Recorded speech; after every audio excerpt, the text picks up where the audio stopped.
নমস্কার। চার্লি চ্যাপলিনের সংক্ষিপ্ত জীবন কাহিনী, আপনারা আমার সঙ্গে থাকবেন। শিল্প সংস্কৃতির এক বিশেষ ধারা, কৌতুক দর্শক ও শ্রোতাদের নির্মল আনন্দ যার লক্ষ্য। বিষয়টি হালকা মনে হলেও কিন্তু সহজ নয়। অনেক হাসির খোরাক হয়ে বটে, কিন্তু মানুষ হাসি, আনন্দ ও দানের ব্যাপারটি আয়ত্ত করতে পারে এমন লোক সংখ্যা খুব কম। কিন্তু অসাধ্য সাধন কাজটি যিনি অনায়াসে সাধন করতে পেরেছিলেন, তিনি ছিলেন হাসির রাজা, স্যার চার্লি চ্যাপলিন, যার নাম শুনলেই বিশ্বজুড়ে সবার চোখের সামনে ভেসে ওঠে একটি হাস্য কৌতুকপূর্ণ মুখের ছবি, যাকে দেখা মাত্র শিশু, কিশোর, যুবা, বৃদ্ধ সবাই এমনিতেই হাসিতে আপ্লুত হয়ে ওঠে। চলচ্চিত্রকে কৌতুক অভিনয় বলে একটি বিশেষ ধারা গড়ে উঠেছে। কৌতুক, হাসি, তামাশা, ঠাট্টা ও ইয়ার্কি ইত্যাদির একটি বিশেষ ধরনের আধুনিক কৌতুক। আর এই বিশেষ ধারাটি যার দক্ষ হাতের স্পর্শে পূর্ণাঙ্গ বৈশিষ্ট্য লাভ করেছে, তিনি হলেন কৌতুক অভিনেতা চার্লি চ্যাপলিন। চার্লি চ্যাপলিনের আসল নাম ছিল চার্লস স্পেন্সার। চার্লি চ্যাপলিনের পিতার নাম ছিল চার্লস চ্যাপলিন, মায়ের নাম ছিল লিলি হার্নি। পিতামাতা দুজনেই ছিলেন অতি সাধারণ পরিবারের সন্তান, ভবঘুরে ও যাত্রা দলের নর্তক ও নর্তকী। মা লিলি হার্ন গান গাইতেন আর নাচতেন, আর চার্লস বাদ্য বাজাতেন আর মাঝে মধ্যে অভিনয় করতেন। লিলি হার্নির একবার বিয়ে হয়েছিল জনক বড়লোকের সাথে, কিন্তু এই বিয়ে টেকেনি। যাত্রাদল থেকে এক বড়লোকের সাথে ভাব করে বিয়ে বসেছিলেন লিলি। 3 বছর পর এই বিয়ে ভেঙে গেল। লিলি আবার এসে জুটলেন আগের দলে। তখন চার্লস সেই দলে কাজ করতেন। দুজনের সাথে আগেই পরিচয় ছিল, এবার সম্পর্ক আরও ঘনিষ্ঠ হলো। তারপর বিয়ে হলো, তাদের সংসারের জন্ম হলো বিশ্ববিখ্যাত কৌতুক অভিনেতা চার্লি চ্যাপলিনের।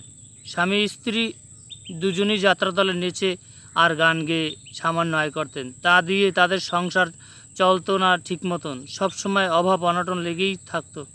এছাড়া চ্যাপলিনের বাবা চার্লসের স্বভাব খুব ভালো ছিল না, ছিল নেশা করার অভ্যাস। সামান্য যা আয় করত তার বেশিরভাগই খরচ করতে নেশা করে। অতবার লিলি হার্নের দ্বিতীয় বিয়ে টিকল না। নেশাখোরের স্বামীর ঘর করা তার পক্ষে সম্ভব হলো না।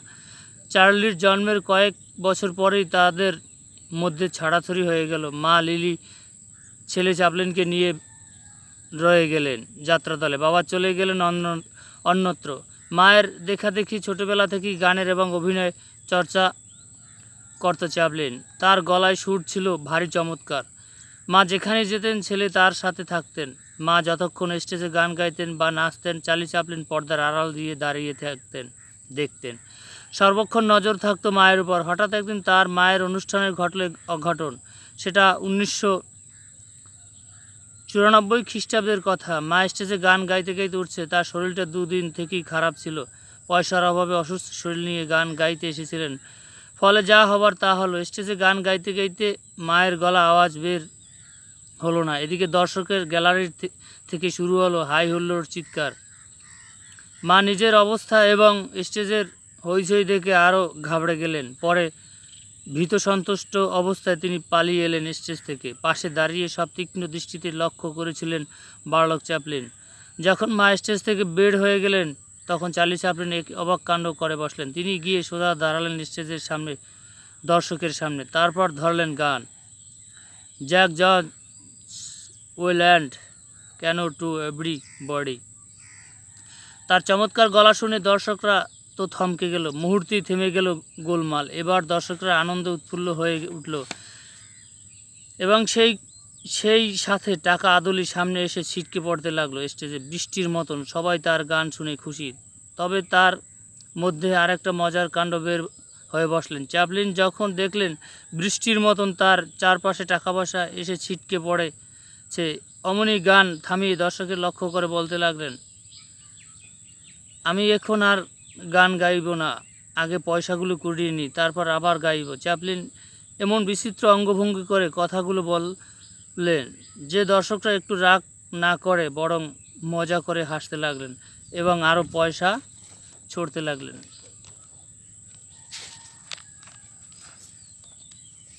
চ্যাপলিন নানা অঙ্গভঙ্গি করে স্টেজের পয়সা কুড়াতে লাগলেন। সব পয়সা সংগ্রহ শেষ হলো। স্টেজের বাইরে দাঁড়ানো মায়ের হাতে তুলে দিয়ে এসে আবার নতুন করে গান ধরল চ্যাপলিন। শুধু দর্শকবৃন্দই নয়, সেদিন মা নিজের ছেলের প্রতিভা দেখে বিস্ময়িত হয়ে ভাবছিল হয়তো বা ভবিষ্যৎ তার ছেলে বিস্ময়কর কিছু একটা হবে।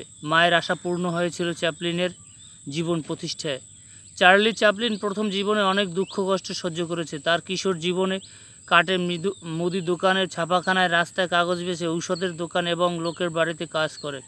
চার্লি চ্যাপলিন ছিলেন তার সময়কার সবচেয়ে আলোচিত ও প্রশংসিত চলচ্চিত্র ব্যক্তিত্ব। একজন বিশ্বের কোটি কোটি দর্শক আজও তার অপূর্ব অভিনয় দক্ষতা দেখে মুগ্ধ হন, প্রশংসা হন পঞ্চমুখ। চিত্র সমালোচকদের মতে চার্লি চ্যাপলিন তার সময়কার নির্বাক চলচ্চিত্রকে একটি উন্নত শিল্পে রূপান্তরিত করে সক্ষম হয়েছিলেন। এক কৌশল অভিনেতার জন্ম হয়েছিল 1889 খ্রিস্টাব্দে 6 এপ্রিল ইংল্যান্ড। মাত্র 11 বছর বয়সে তিনি জন্মভূমি ছেড়ে চলে আসেন আমেরিকায়। এখানে এসে তিনি জড়িয়ে পড়েন চলচ্চিত্র জগতের সাথে, প্রবেশ করেন হলিউড ও 1912 খ্রিস্টাব্দে ক্রিস্টন স্টুডিওতে চ্যাপলিন একটি কমেডি ছবিতে অভিনয় করার সুযোগ লাভ করেন। তবে এখানে তিনি ছিলেন অনন্য সাধারণ অভিনেতাদের মধ্যে একজন। তার ভূমিকা সম্পর্কে তিনি ছিলেন অনিশ্চিত, কিন্তু দ্বিতীয় ছবি কিড অটোরেসেস অ্যাট ভোনাস ছবিতে অভিনয় করতে চার্লি তার নিজস্ব ভঙ্গি প্রদর্শন করতে সক্ষম হন। এই ছবিতে অভিনয় করার সময় তিনি প্রযোজক পোশাক পরিচ্ছদে কৌতুক আনার চেষ্টা করে এবং সেই জন্য বিশেষ অদ্ভুত ধরনের ব্যাগের মতো প্যান্ট ও বিরাট জুতা পরিধান করেছিলেন, আর সেই সাথে লাগিয়েছিলেন একটি নকল গোঁফ। এইভাবে তৈরি হয় লিফট ও ট্রাম চলচ্চিত্র জগতের। চ্যাপলিন প্রবেশ করেন 1262 খ্রিস্টাব্দে খ্রিস্টান স্টুডিওতে অভিনেতাদের মধ্যে একজন। তার ভূমিকা সম্পর্কে তিনি ছিলেন অনিশ্চিত। এই ছবিতে অভিনয় করার সময় তিনি প্রযোজক পোশাক পরিচ্ছদ কৌতুক আনার চেষ্টা করেন এবং সেজন্য বিশেষ অদ্ভুত ধরনের ব্যাগের মতো প্যান্ট, বিরাট জুতো পরিধান করেছিলেন, আর সেই সাথে লাগিয়েছিলেন একটি নকল গোঁফ। চলচ্চিত্র জগতে চ্যাপলিন নিজেই নিজের ভাগ্যকে গড়ে তুলতে চেয়েছিলেন, তার উদ্দেশ্য সফল করতে সক্ষম হয়েছিলেন। তার দক্ষতা, বিপুল জনপ্রিয়তা এদিকে সৃজনশীল প্রতিভা এবং অন্যদিকে অর্থের দ্বার দুটিই খুলে দিয়েছিলেন। চ্যাপলিনের জীবনের প্রথম প্রযোজক ম্যাকশিনট 1914 খ্রিস্টাব্দ যুবক চ্যাপলিনকে দিয়েছিলেন ছবি পরিচালনা গুরু দায়িত্ব, আর পারিশ্রমিক দিয়েছিলেন সপ্তাহে $150 করে। এক বছর সময়ের মধ্যে তিনি 35টি স্বল্প দৈর্ঘ্য ছবি নির্মাণ করেন। এর পরের বছর এখানে ছবি তৈরি করার জন্য তাকে সপ্তাহে $1200 দেওয়ার প্রতিশ্রুতি দেন। তারও বছর দেড় পরে মিউচুয়াল ফিল্ম কর্পোরেশনে তাকে সপ্তাহে $12,844 করে দেয় এবং বোনাস হিসেবে দেয় $1.5 লাখ। এরপর আরও উন্নতি হয় তার। 1971 খ্রিস্টাব্দে তিনি প্রদর্শক সার্কিটের সাথে $1,00,000 এক চুক্তি করেন। এরপর বছর 1918 তিনি হলিউড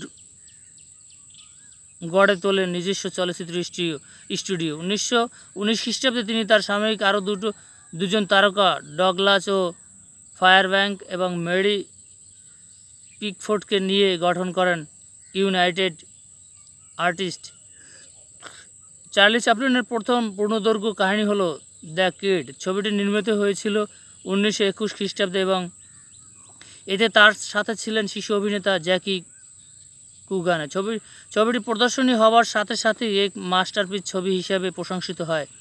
এই ছবিতে তিনি শিল্পকর্মে ও ডিফেন্সির আবেগপ্রবণতা ও দুঃখ ফুটিয়ে তোলার সুযোগ লাভ করে। ছবিটির পরিচালনা হিসেবে চ্যাপলিনের বিচক্ষণতা ও পরম বিশুদ্ধতা প্রমাণিত হয়।